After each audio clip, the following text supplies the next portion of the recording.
ganito ginagawa yung mga salamin po ninyo. Ayan. Ito po yung machine na nagli-layout, gagawa ng mga design natin na ano, salamin. Yung lens na yan, yan yung ilalagay natin dito. Ipapalit natin.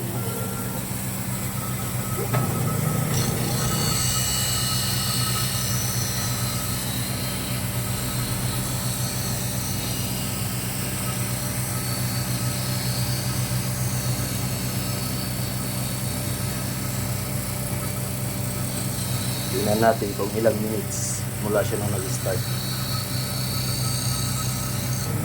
Ayan, so tapos na yung right. So more or less nasa 1 minute.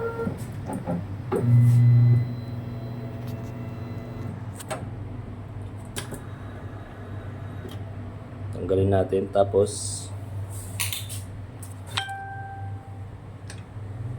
para sa left, itong side na to naman yung baliktarin nyo sa left. Tapos ito ilagay nyo rin dito sa ibabaw naman.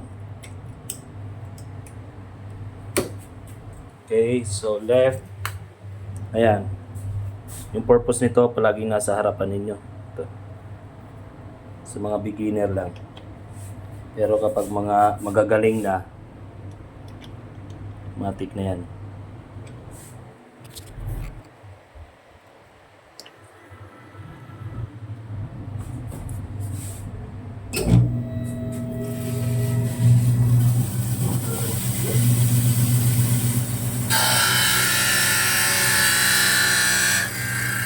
May ganito pa yung machine, in about 5 minutes siguro malaki na.